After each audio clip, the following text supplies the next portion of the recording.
you please mute your microphone? Throughout the webinar, if you do have any questions or you would like to make comments, we have Ed Snow here helping, and he will be monitoring the chat and will make sure that those questions get to me and to the panelists. So again, welcome to the Cyber and Data Security webinar. Please mute your microphones. Now, if you'd give us just a moment, we're going to start recording and then we will dig right in.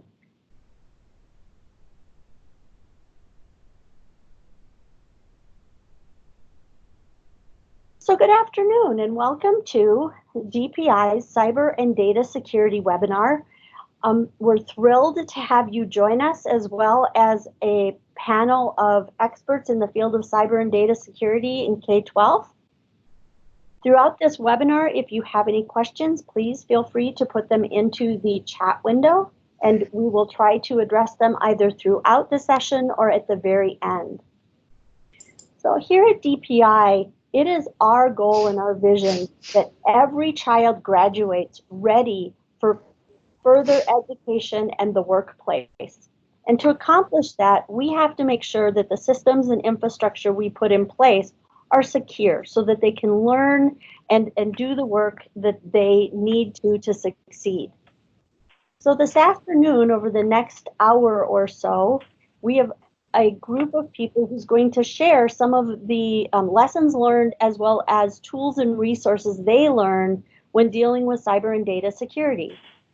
My name is Annette Smith, and I am the Director of Instructional Technology Services for the Wisconsin Department of Public Instruction, and I will be moderating the conversation.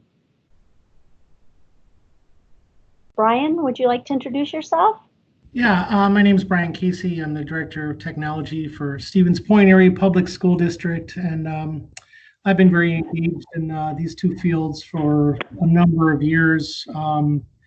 Yeah, and I'm looking forward to sharing some ideas and thoughts, and I'm glad to be here. I am Jen Lotze. I am the Assistant Director of Teaching and Learning for the Hudson School District, and I oversee all things technology here. And I'm Bill Nash. I am the Director for our Bureau of Security within the Wisconsin Department of Administration. Been in this business for 34 years in terms of IT, but only 6 years in security. My other title here is the Chief Information Security Officer, and I've been doing this job for the 6 years, and I figure it will be until we have our first big breach that I'll be doing this job. Well, on that note, let's talk a little bit about cyber and data security and why we are pulling together people and putting this webinar out to all of you. So we know, for example, that U.S. school districts become the victim of a cyber attack almost every 3 days. So it's not really if you're going to have an attack or an incident, it's when and will you know. So when we look at cybersecurity and data security, the piece that brings all of this together and that we need to work as a team to address is the people. I'm going to pause here for a moment and ask that the people who have recently joined the webinar, could you please mute your microphones? I have a. I am listening to a webinar. No, it's okay. So to the person who just joined the webinar, could you please mute your microphone? Okay. 10. Okay. Yep. For a little, like an hour. All right. Sounds good. Not a big deal. So the person who just joined the webinar, could you please mute your microphone?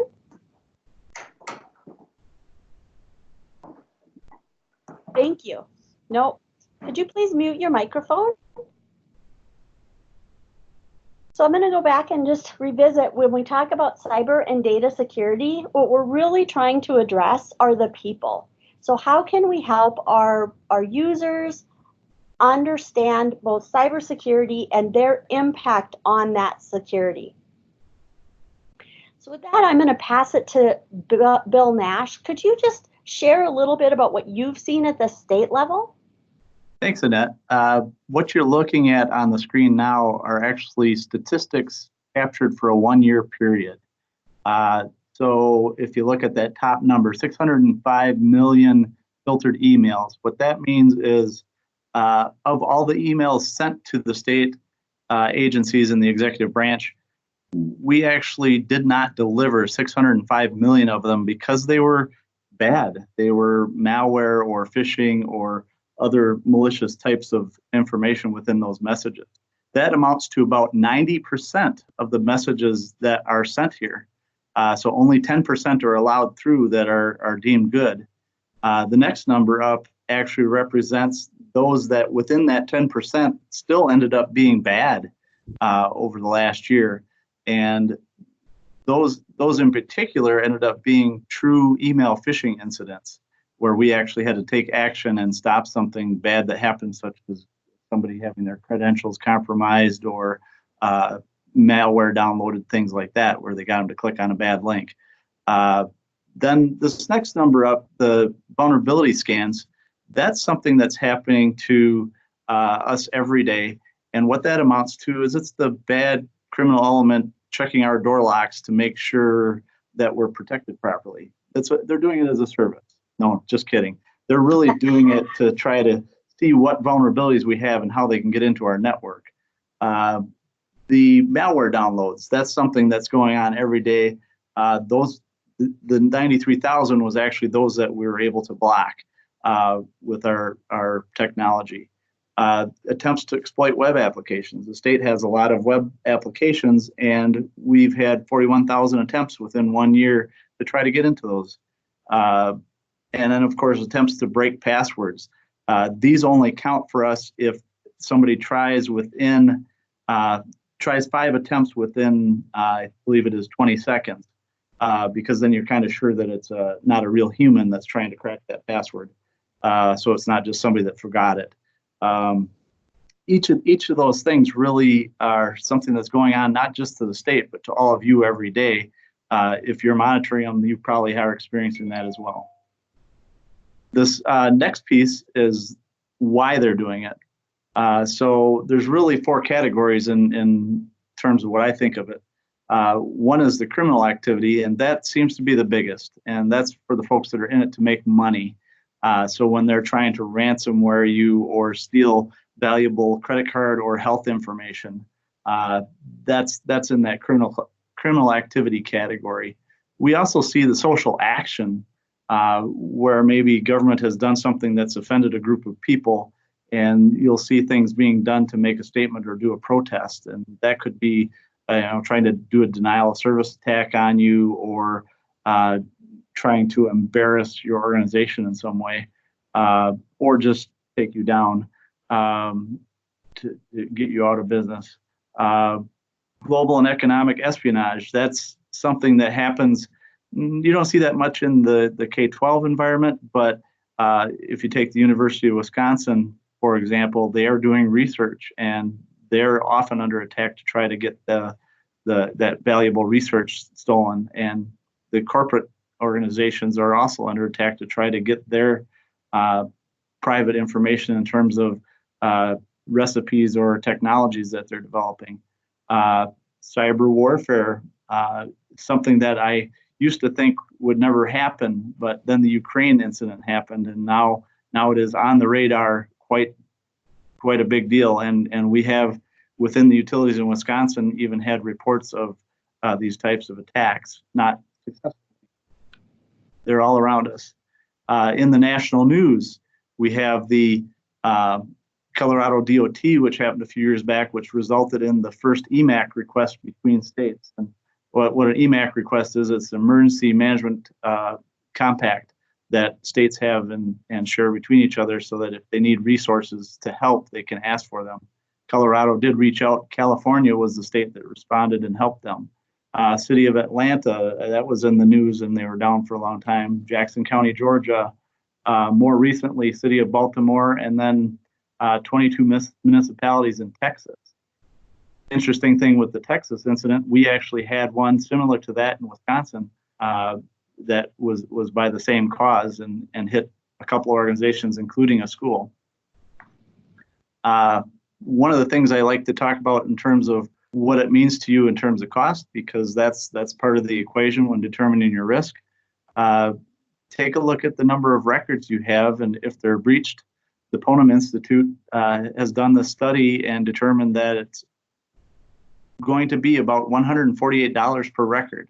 So if at the state level, we have 5.7 million citizens, and we have multiple different databases and sets of records for those folks. $148 a piece is what it's going to cost if we don't have those protected and we have a breach.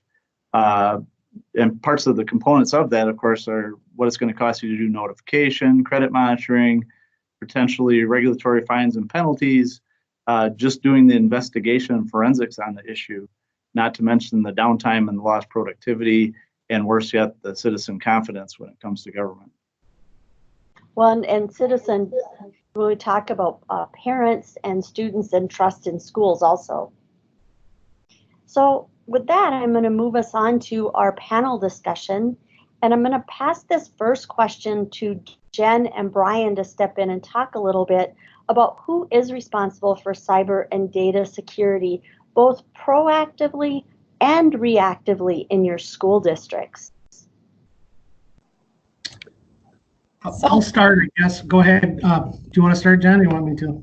Sure. So for us in Hudson, I think what has changed around the topic of cybersecurity is that this used to be just an IT-related issue. It used to be just, really tied to the IT department to protect the network and protect our data. But now what we're finding is that this is everyone's responsibility. It's not just instructional or infrastructure or whatever it may be. It's our students, it's our families, it's our staff, it's our administrators who are all protecting our network together. So it's really, for us, everyone's responsibility.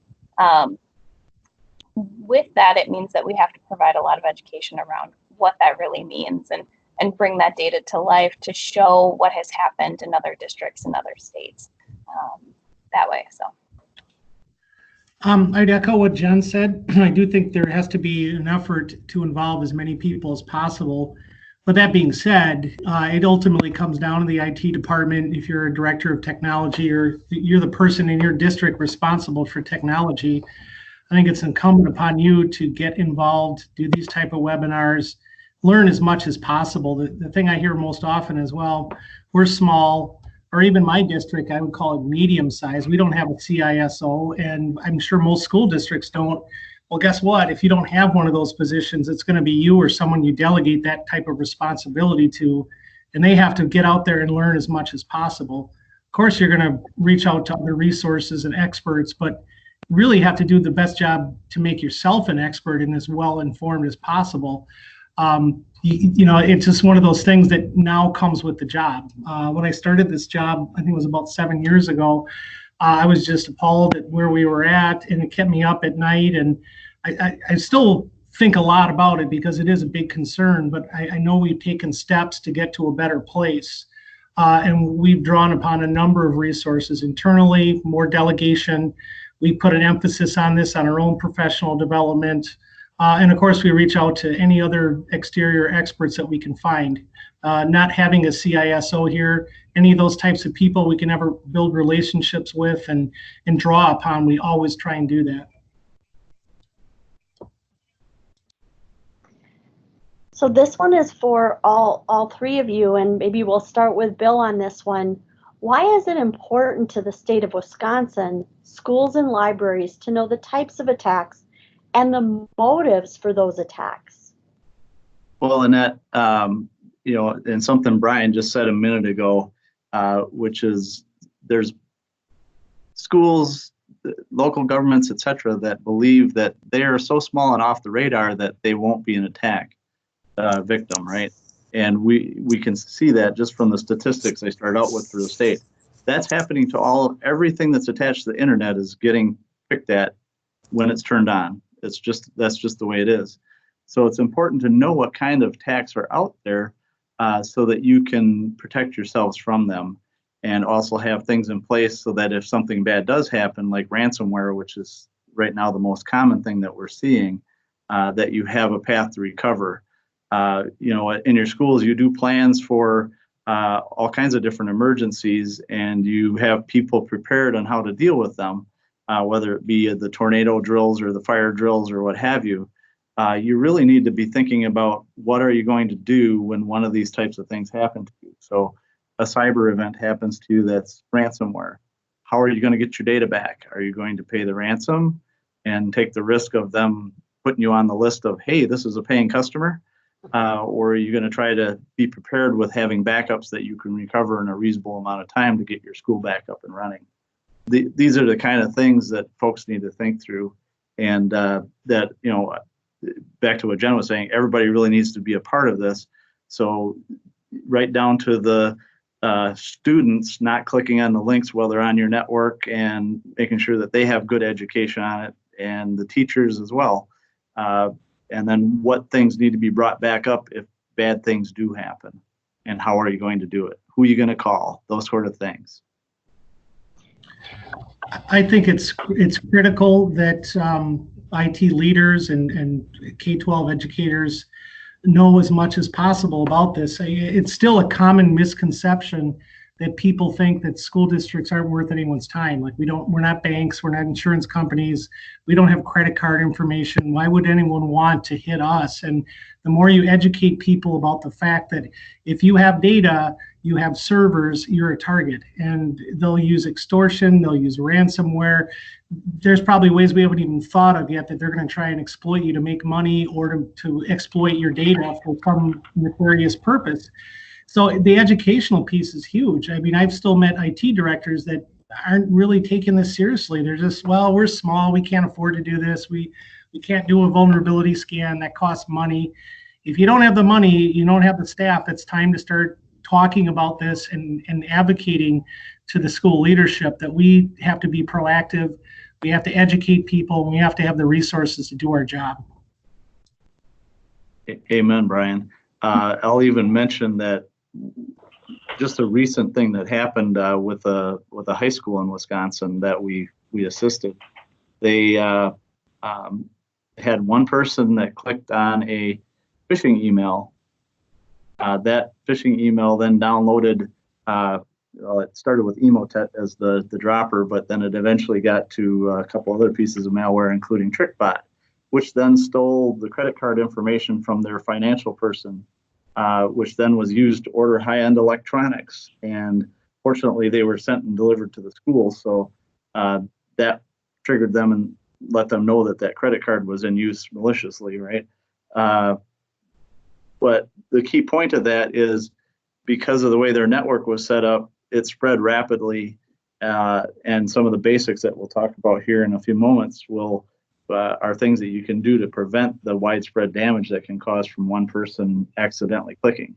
That person was the victim, but the whole school ended up being the victim just because of the way the network was defined.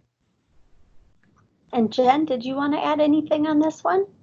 I think the one thing that I think a lot about with motives that, as a former teacher, I think a lot about how students learn and how students interact with the world around them. And motive is really important. What is the motivation behind, an attack or a stop-up service or, access generally? It could be something as small as a student is not very interested in completing that forward exam or finishing a final exam. And by interrupting that network connection or, swarming your traffic, you're going to see that. So it's not only those people that we think as outsiders coming in, but really insiders on our network that are also part of that process and thinking about the smallest possible factor all the way up to someone from the outside trying to get in. That's the great point, Jen. We actually did see an incident here in Wisconsin where the school was taken down by a denial of service attack that was purchased by a student because you can go out on the internet and purchase a botnet to attack any IP addresses that you say. And we had a student do that so that they could get out of taking an exam. Yeah, I was just going to add to that. When you talk to people outside of K-12 and you try to explain to them that, guess what, I have 7,300 insider threats because we have students that have access to the internet, and you don't even have to be an IT expert to pull these attacks off anymore. It's ransomware for hire. You can go out and dial these things up. All around the world, people can launch attacks, and they don't have to be a computer expert. So the threat is definitely there, and I think that has to be explained to people too. it could be the students inside, but it's also your run-of-the-mill criminals now see this as an easy way to make money, and they don't have to have an IT background. I'm going to move on to the next question. But again, if those of you watching have any questions or comments, please feel free to put them into the chat window. So let's flip the conversation a little bit and start talking about what are some solutions and some resources that we can share among each other to help. So what can state and local leaders do about these threats? And maybe this time, Jen, do you want to start? Sure. So for us, we started this journey really about 2.5 years ago. I had started, and naturally you go to a conference and you meet all of these people. You talk to Bill Nash and Brian Casey, and they tell you about these threats and that this is a real concern. And so right when we started this journey, we did a thorough cybersecurity audit where we allowed one of our vendors that we trust pretty strictly, and they came in and they searched the dark web for credentials. They attacked our network. They did all the things that we really needed. And with that, we also worked with another third-party vendor to evaluate our G Suite environment as well, because it's not just our network and our infrastructure, but it's also some of those third-party solutions that we're working with our network. So through that process, we really made some drastic changes to our network around, removing admin rights for staff members. Now they require passwords for being able to install software. We have some additional network monitoring where our network is being monitored 24/7. We are reviewing something called Darktrace now. Previously we used Alien Vault, but that's just monitoring our traffic to make sure that there's nothing going on and those tie into our firewall. So then they can work together to ultimately protect our network, because we only have one network admin in Hudson, and that person can't be on call 24/7. So we have to rely on some of these other things to really protect us. The next thing that we did was we really dug into cyber insurance to make sure that we were protected when this happens. What does that look like? And we spent quite a bit of time researching what a good cyber insurance policy looked like. Turned out our existing insurance for the district had a rider policy, but when you really dug into that policy, it didn't actually cover anything that we would realize would happen to our network. So reading that fine print, we actually moved to a separate policy for cyber insurance to make sure that we were ultimately protected. So reading that fine print and realizing that if you have even a question of an incident, that your cyber insurance latches right on. So those were some of the things that we did. But one thing to keep in mind is that all costs money. And it's not something that you as an IT director can really manage within your operating budget. So having that discussion, when we did that, we involved our financial office, our human resources, our teaching and learning department to all be involved in that process. So then it was everyone's lift through there. Brian or Bill? I'll jump in. So the number one thing I would say too, to be proactive is, Bill and Jen had mentioned network hardening and, firewalls, and that has to be done. And that's stuff the IT department can pretty much do. But why would criminals try and blast through your firewall when they can send out an email and have someone download the malware? So I really think, one thing to be proactive, and it's not easy to do, but it's doable, is education. It's the cyber hygiene stuff. It's anything you do to educate your users about the best practices, about being safe online, how to handle email. We use KnowBe4. That's an automated service. There's many others. I know DPI is recommending one. The point is you can find someone that will help you on the education side, where you can actually push out training emails, simulated phishing emails, training videos. They'll give you all the stuff. You don't have to be a genius in how to train people. A one-man shop could set that up and have a regular basis to train staff how to recognize a phishing email. The cyber insurance, that was a great recommendation, Jen. The thing I would add to that, and what a lot of people don't realize, is that not only is cyber insurance going to help you when you get a breach or an attack, they'll have all the resources you need. You don't have to have someone that's an expert on forensics on retainer. They'll provide that. They'll provide all the PR work, anything you need to help recover. But they're also proactive too, because you're paying them for a policy, just like other insurance companies. They'll actually help you on the training side. So we've been working with Allied World. I've been very happy with them. They've given us reams of material to use for emergency planning and data breach response and cyber attack responses. We also get 2 tabletop exercises per year that we've done with them. And that was excellent. We were able to, as Jen had said before, draw on all these people from different departments and say, okay, we just had a ransomware attack. Here's what we're doing. And we actually went through that whole exercise. That was outstanding. And that came free. That was part of our cyber insurance. So it's not just you're paying for something that you feel you may hopefully never use. You can be proactive with that. The last thing I would say is backups. That if you're responsible for the IT in your district and you haven't looked at your backups in years, that's where you want to put your money. In spite of everything that we do to try and be proactive and prevent attacks, what happens if you do really get attacked? And we've invested heavily in the best backups that we could buy.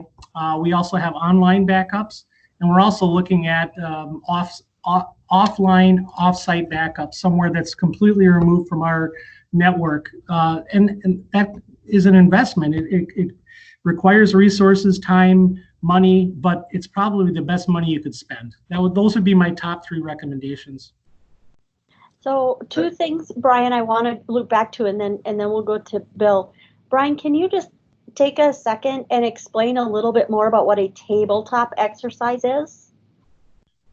Well, that's where it's a scenario.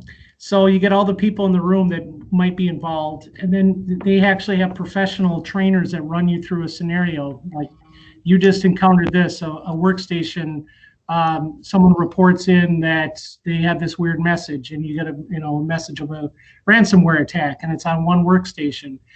What do you do? And then all of a sudden they'll throw different variables at you. Okay, now it's on every machine at this school, or it's on this VLAN. What are you going to do?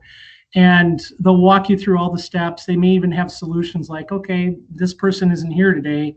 Who's going to do that person's job? So it allows you to see in real time, kind of. It's not real time, but it's the sequence of events, how things might unfold, and it really is good at uncovering your human weaknesses, not necessarily the weaknesses in your IT defenses, but how do you react to these situations, and who's responsible for communicating, who's responsible for dealing with specific tasks, and how does this all happen? Because really, if you're in the midst of one of these things, the first few minutes, hours really, really count, and how you respond to them is crucial. So it allowed us to come up with better ways to communicate and better plans. Okay, if X happens, we do Y. And it's something that you're never done with. It's not like I just cross this off and say, well, we don't have to do another one of those. I look forward to these every year, and helping to educate our staff and helping to uncover weaknesses. So, Brian, one thing I'm going to add to that, because we also here at DPI do tabletop exercises. One of the things that we learned was that as a team, we all had the same philosophy about how to approach an incident, because you don't want to be in those arguments when you're in the middle of an incident. And so that's another benefit to having that kind of practice. And a little bit later, Jen's going to talk about some opportunities in the state where you can come and do a tabletop exercise. Bill? I would love to add on to this, and I like going last because now Jen and Brian have really covered all the really important parts. So this is, I just love to reiterate pieces. So the assessments, yes, definitely something, Jen, that everyone should do if they can do it. I will say if you can't afford to spend money on it, there are sources for doing self-assessments that are free, and or there are some resources that will help you do that, like the CISA, which is a part of the Department of Homeland Security, which is their new cyber infrastructure security agency. Hope I said that right. And they have a tool that's called the CRR, or the Cyber Resiliency Review, that is a free tool that you can use. There's a bunch of things out there. Googling is your friend. And, you know, as Brian was saying, training the people, they're your last line of defense. When all of your IT controls fail, you know, those special firewalls that you spent a lot of money on get bypassed by one phishing email, it's up to that individual that got that phishing email to make good choices. And KnowBe4 is a good product. The one that you're referring to that Annette is pushing, because she helps push that all the time, is InfoSec's Security IQ product. We have a state contract for that, and when we did that, we had the agencies help us select it for the state. But when we wrote the contract, we made sure that it was available to all local governments in Wisconsin at the same price that the state pays, except for you have to pay a small setup fee, which I think is pretty small, and that's $2.72 per student per learner. And if for schools, they made a special deal. If schools register their faculty and staff, students can have free access to some of the student-specific modules that they have. So it's like an extra bonus. And very similar to KnowBe4 in terms of function, it can do the phishing simulations where you can send out phishing that looks like it should be suspect and see how people react to it, and use that as another training tool. And I'm just going to interrupt, Bill, for a quick second. We were able to negotiate with the InfoSec people. So for schools, the setup fee is dependent upon the size of the school. So if you're a small school, it's $500 or less. And then bigger schools pay a little bit more. It goes up on a scale. And so even if you were a really small school, you're looking at being able to have a whole training system for your staff and your students for well under $1,000. I'd like to add a little bit to that too, you know, and I don't mean to call out specific school districts, but I think the attack that happened in Rockford was pretty well known. And I noticed that they were going forward with implementing a KnowBe4 type solution, firewall backups, all of these things that now that they're adding on once they got hit. So I think it's really incumbent upon us all to have the courage to stand up and say, you know what, this isn't a want, this is a need. Unless you want to pay later or be down for a month, you should be doing this stuff. Now, again, it's never going to prevent you from getting attacked. There's no 100% fix, but at least you can tell a school board or your administrators you did everything within your power to try and prevent something from happening. Also, I'd like to add on to those self-assessments. I'm glad you brought that up. Those are invaluable. We started with a COSIN self-assessment, I think it was 6 or 7 years ago. And one of the things we found out right away was you need to fix the stuff you know about first, and then you can fix. And then you start going out more to the more expensive resources. We have yet to actually do an actual pen test. And that's not because I don't think they're valuable, but part of it is we're still trying to fix the stuff we know about.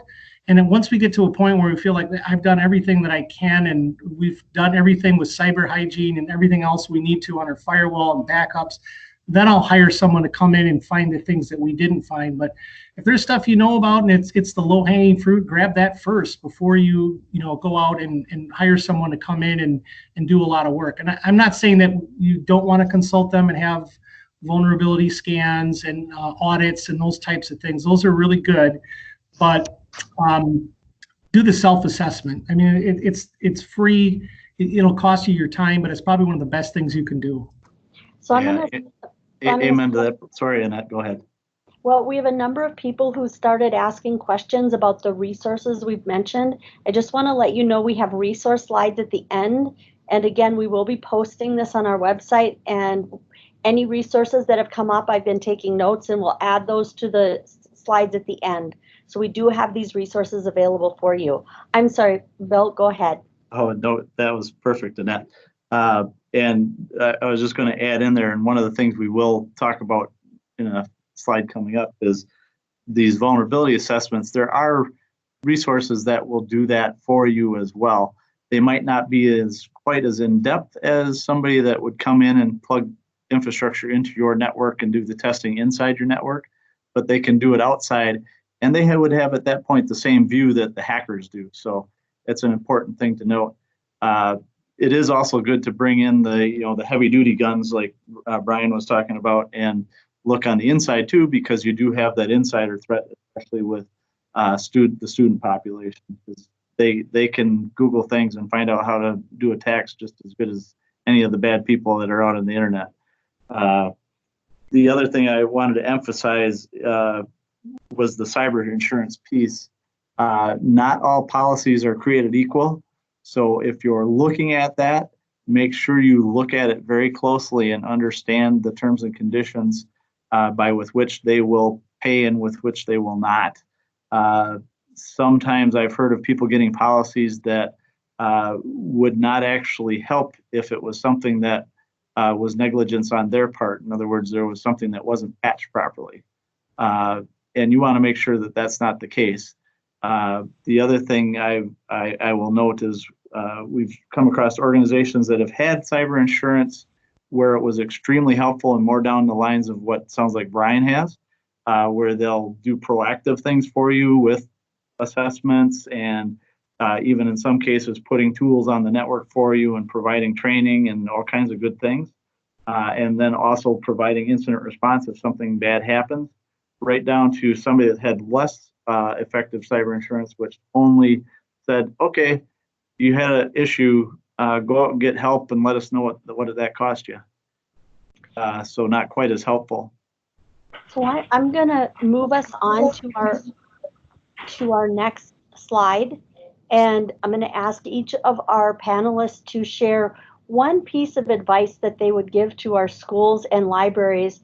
And Brian, this time, let's start with you. Well, I kind of mentioned my top three recommendations: cyber hygiene, education, cyber insurance, and backups.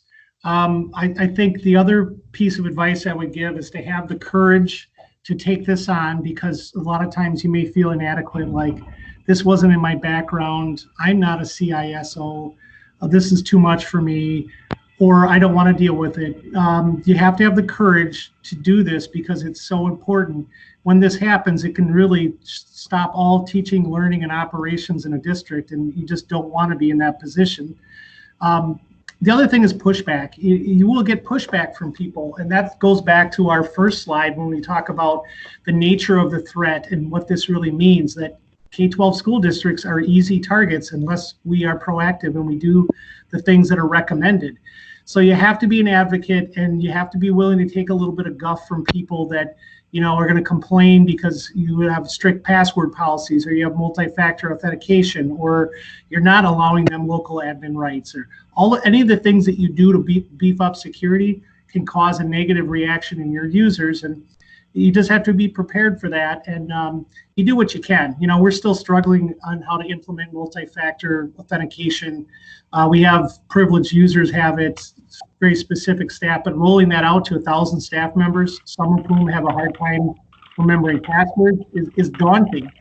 And you have to have a little tenacity and grit too to stick with it. It's not something you're ever going to be done with that you check off and say, okay, we're good. I got my firewall, I got my backups, I got KnowBe4, we're done. You're never done, and it has to take up a good portion of your time. It's necessary. So Jen, how about you? Yeah, I echo Brian's words a lot. Definitely pushing is definitely what starts the conversation. But the important part is really like getting in front of people and building up not only that trust within your leadership team, but also that trust with your staff and your students and your families. Because remember, it's about like, what is the cost of doing nothing? If we do nothing, what is the potential for harm and risk?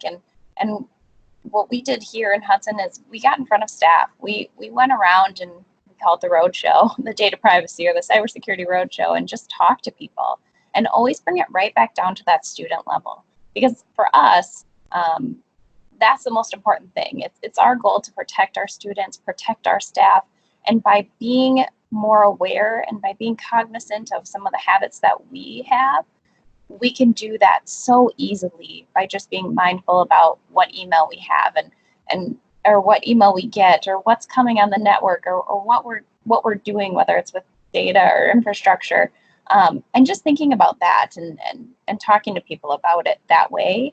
Because as opposed to it being one more thing that we're adding to someone's plate, it's really, this is just what we do as a part of doing business or as a part of teaching or as a part of working, and building that trust and that relationship with people, for sure. And I mean, anything that you can do to start is important and matters. So we've done a lot, but it will never be enough. You know, as Annette said at the beginning of the call, it's not a matter of if this happens to you, it's when. And so just always having that in your mind and trying to balance that security, privacy, innovation, and all those things, and being mindful of that has been really important for us. And Bill? Jen, Brian, awesome points. And I will just reemphasize that as, yes, have those conversations, make sure they understand that there is a cost of doing nothing as well. And make sure that you've done the basics. The basics tend to not be all that expensive. You know, just simply. Sorry, go. I'm going to interrupt you for a second because we have a slide on the basics. Oh, where'd our slide go? I think it was after that or before that. Oh, it's missing. So we'll get that slide on the basics put back in. I thought I saw it though. Or was that earlier? Yeah, we must have missed it, but we'll get those resources on. Go ahead. I'm sorry, interrupted. Yeah. So one other thing I'll add in there is when you're having those conversations with everyone, make sure you've got some plans in place too for when something bad does happen. You know, having conversations with your legal and your communications folks is critically important because they need to be engaged immediately when you have an incident. Legal counsel can provide you that attorney-client privilege coverage, which is something to be valued and appreciated. So don't be shy if something bad's happening to bring them up to speed right away. And you know, back to the tabletop exercises that we talked about, do those and bring those people into those so that you can talk about maybe even creating some templates. Communications that would go out to the students, communications that would go out to the parents, and just have those kind of prepped and be ready to plug them in and send them because you don't want to be under the pressure of inventing that when it happens. Doing a little, you know, cyber is just another disaster, right? So you have disaster recovery plans for fires, floods, anything that could imaginably happen, snow days even. You should have a plan for cyber and go through that in your tabletop exercises to make sure that it fits all the pieces. So Jen, Brian, nice job. You covered this very well. Well, I jumped us right to resources. Jen, can you talk a little bit about the events coming up in the 2 tabletop exercises? Absolutely. So before that, the one thing I would just say as a piece of advice is to watch for those small victories in your district. So like as people start asking you questions, I know when we're phishing staff and when we're not, because you get emails from people saying, I didn't open this, I swear. You get the phone calls, and for us, that's a small victory. If people are asking those questions, just watch for those, because then you know that what you're doing is working. So just one thing to think about. But as far as a free resource that will be available to all of you, so WEDL, the Wisconsin Educational Technology Leaders, which is the state chapter for COSN, is hosting a CTO clinic on March 1st. It is the Sunday of the Brainstorm Conference. And as a part of that event, we're encouraging people to bring their teams. So bring your chief financial officer or your comms director or your teaching and learning person or your superintendent or anyone who wants to come and hang out and have a great time. But the morning will consist of a cybersecurity and data security expert just talking about getting started, reinforcing some of the things that we're talking about, but a little deeper than what 1 hour can do. And then in the afternoon is going to be followed by 2 tabletop exercises. So by bringing your team, you'll get to experience those tabletop exercises with people to give you feedback, getting resources, working through that day. So it'll be a full day event, and the registration will be linked in these slides, so you can register right away. We think it's going to be a pretty big event, so if you think that you are planning on coming, definitely get yourself registered. And adding on to that, one of the goals that we have as a state is to help you learn and know the resources that are available for you in our state that have no or little costs. So that CTO clinic is an example. We also have a it's a one-day virtual event coming up February 4th or 5th, where we're going to dig more into data privacy, data security, and cybersecurity. February 4th will be for 1 person or less tech shop school districts, and February 5th will be for our larger, if you've got a 1 person or more. Registration for that should be coming out in early December, but there's a save the date. We also today are launching the DPI cybersecurity website. This is where the presentation will be shared, and we're starting to put up all of those resources that we are sharing here today, and additional ones to help with incident planning and other things that are available to you. You'll see also, maybe Bill, could you take a minute and just talk about the cyber response team for the state? Again, this is another one of those free resources. Actually, Annette, I can talk about all 3 of these free resources on the screen here. Perfect. So we call them Wisconsin Cyber Response Teams, or CRT for short. And this is something that we actually got the idea for back in 2015 and have been building ever since then. We utilized Homeland Security grant funding to take volunteers from local government and get them cyber training that is reimbursed for by this grant funding. And in turn, these folks become members of the team and will help in case of an incident in a local community, like a school or a city, a town, a village, a county, tribal nation, technical college, whatever it happens to be, as long as it's on the public side, they're there to help. And that started out with less than 20 members or volunteers and has now grown. We just took on 1 new member from the Eau Claire area today, so we are now at 69 members strong. And they are all getting training through this Homeland Security grant funding. We exercise together. And more importantly, we've helped with 30 incidents where we've sent responders on scene to help, 30 incidents over the last 2.5 years. So bad things are happening and these teams are helping. And they are a free resource. They are strictly volunteer basis, kind of like a volunteer fire department, only for cyber. So that's one thing we're doing. And if you want more information on that, definitely feel free to reach out to me. If you have an incident and you need to get assistance, the number here on the screen, the 800-943-003, is the Wisconsin Emergency Management Duty Office. Your emergency management folks in your area will know what that is. It's the same number that's called for fires, floods, chemical spills, etc. Cyber is just yet another disaster. So that's a number you can call, and they know how to reach out to us to get the cyber response team activated. If it's really bad, they can also get in the National Guard. And if the governor declares a disaster, they are available for all those hazards. And they have a wonderful cyber protection team within the National Guard too. The Multi-State Information Sharing and Analysis Center is available, and just as its name indicates, multi-state. It's for all of us on the public side, and you can join as schools and they will provide you intelligence. They will monitor your IP addresses. They will let you know if something's going bad on your network if they see it on the dark web. They will even alert you of compromised credentials if your credentials show up out in the dark web somewhere. They'll actually send you that account and the password that is out on the dark web so that you can see what it is. The Cybersecurity Infrastructure Security Agency I mentioned a little earlier, it's part of the Department of Homeland Security. they have a whole catalog of free services that they will provide to local governments and actually many to the private sector as well.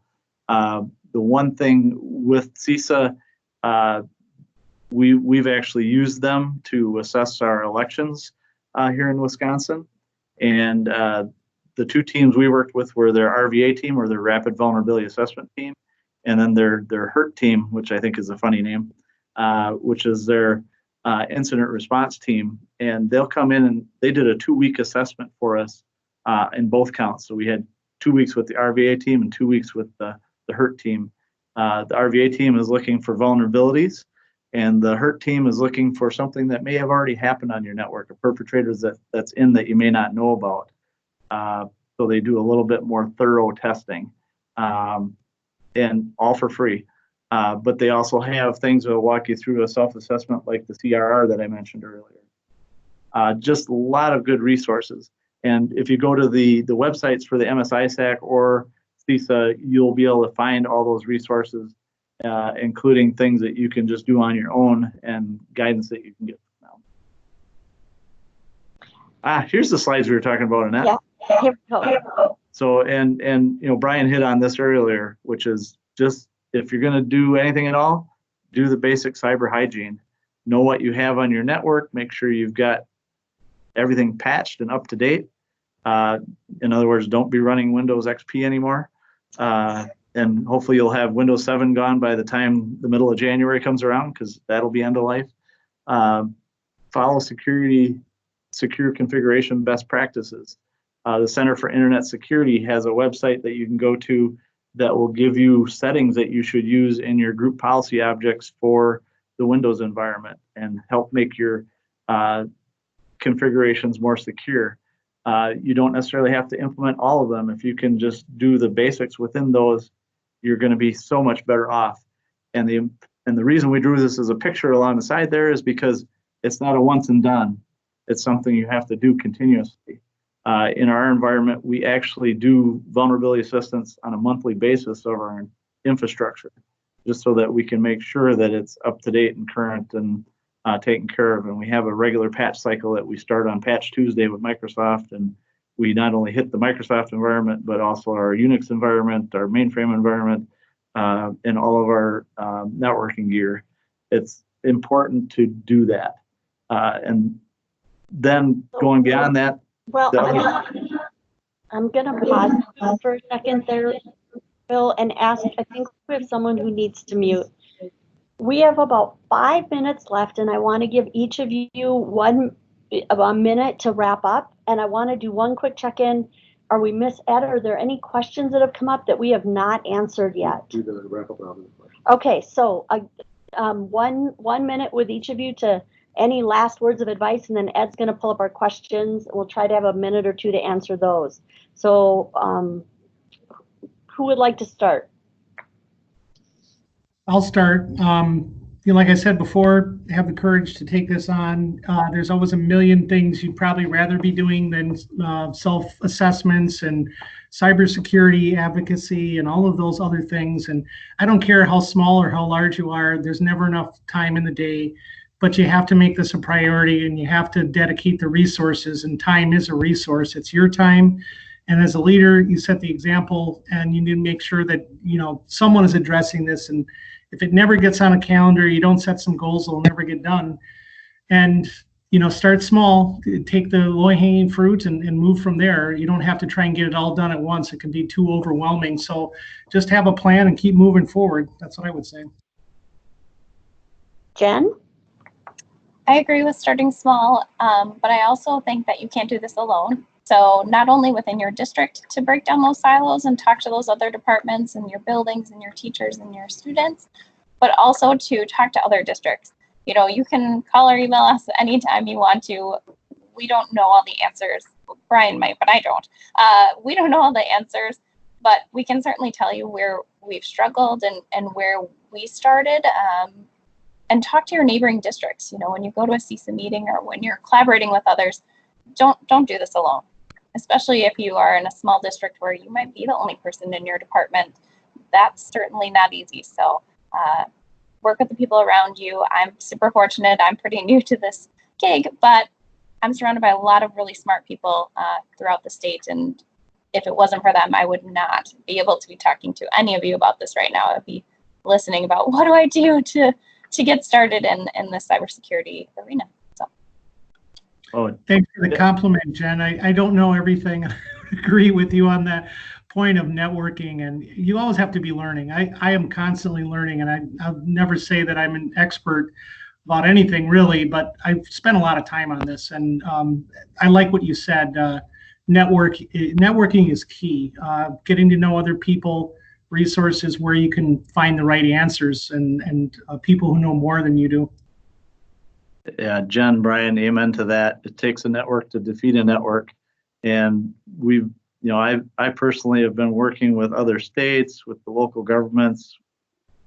We have schools engaged. And I tell you what, by working with all of them, it makes all of us better prepared. And I've always thought if I hang with people that are smarter than I am, then it helps me become better. So anytime you can reach out and be, working with groups of people that are like-minded, you're going to be better off, and you don't have to do it alone. We're all suffering the same issues, and it doesn't matter whether you're big or small. The bad guys are after us, and we are, the state's not perfect.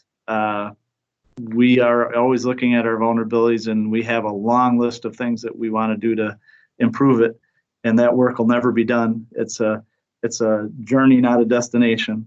So I'm gonna use that, Bill, as our wrap up.